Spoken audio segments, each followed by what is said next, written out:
Komið sæl, Anna Helga heiti ég og í þessu myndbandi ætla ég að fara í svona ályktun og tölfræði fyrir flokkabreytur í R.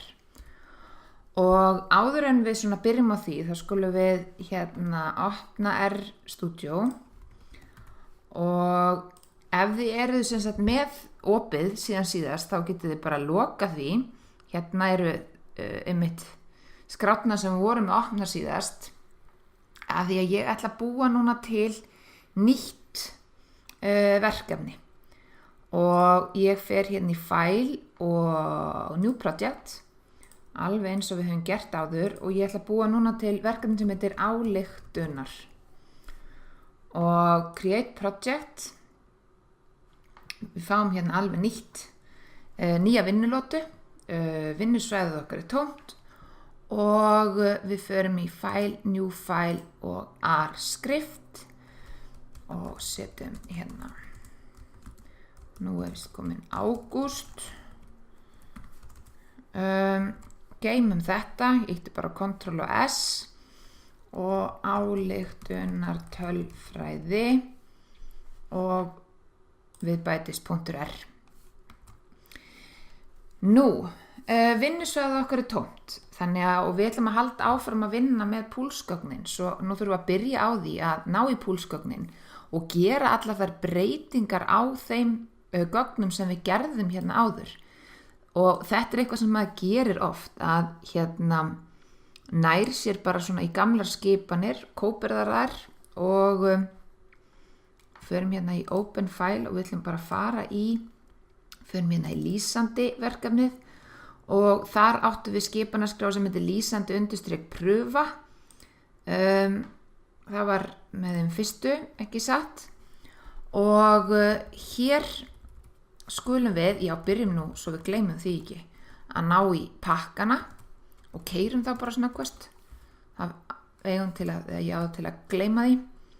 Og svo þurfum við bara að sækja þessar skipanir sem við notuðum til þess að sækja gögnin. Það er þessi hér, pools, ég notar bara Ctrl og set þess að kópir hérna á milli og Ctrl og F.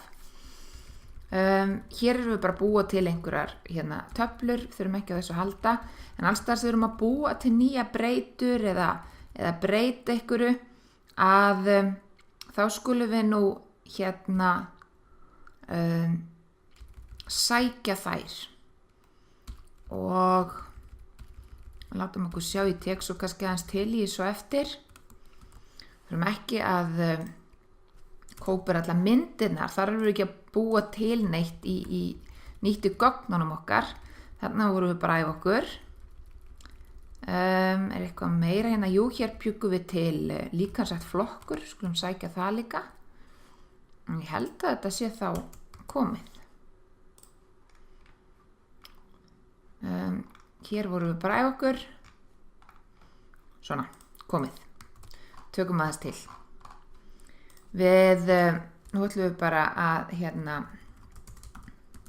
lesum inn gögn og lögum til. Þannig að við lesum inn púlsgögnin og við búum til BMI-breytu. Þetta er sama, við þurfum ekki á þessu að halda. Hér eru tvær aðferðir til þess að breyta kyn í flokkabreytu. Ég ætla bara að nota þá seinni hér. Þannig ég held eftir þessari hér og þurfum ekki á levelskipunum að halda þess að þið séu að hún skilar okkur bara hvað heita flokkarnir. En hér erum við erum hægt að æfa okkur, nú erum við bara að gera þetta. Hér breytum við nafn á flokkunum.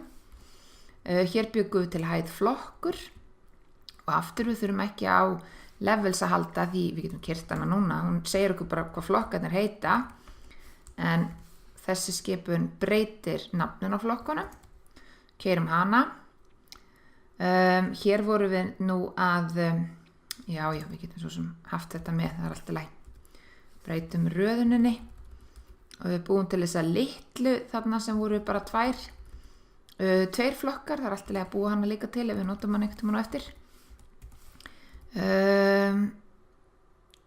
Aftur líkansrætt flokkur breyta, keyrum það og hér í einni skipun þá búum við til breytuna og breytum nöfnunum á flokkunum. annað heldur við kyn þannig fyrir ofan þess að við notum fleiri skipanir til að gera það. En þetta allt eitthvað sem við höfum gert áður, svo við ætlum nú ekki að fara eitthvað sérstaklega í það. En hér núna svona gæti ég, það væri ekkert vitlaust að geyma þennan púlshlut og þá get ég bara alltaf hlaðið honum inn aftur og aftur eða gert það þannig, eða eins og mér finnst þetta best að gera að bara keyra svona skipanir upp á nýtt.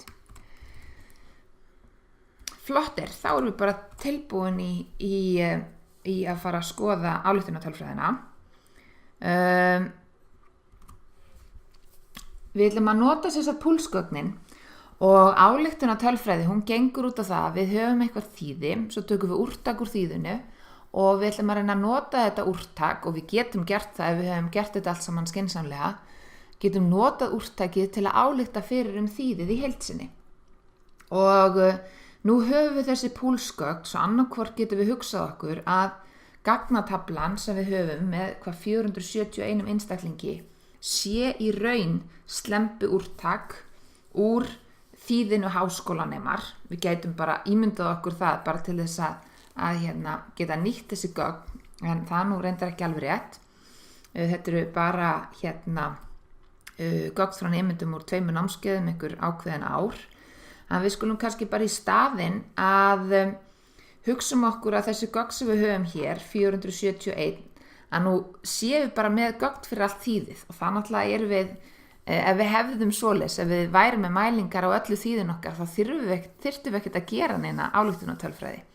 Af því að við vitum allt sem við þurfum að vita.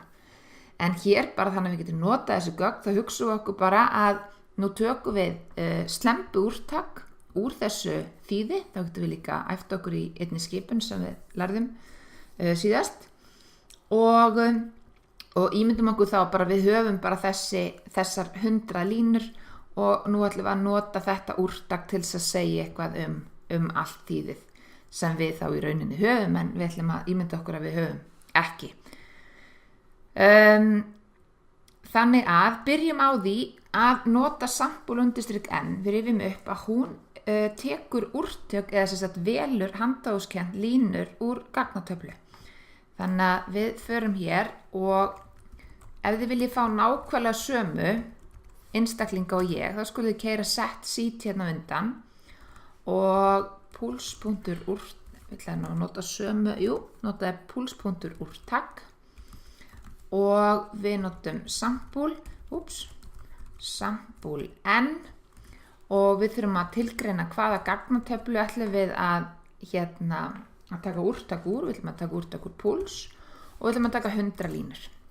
Svo við keyrum þetta að þá erum við hér komið með, við myndum okkur, þetta slembu úrtakið okkar, 100 manns úr þessum 2 námskeiðum.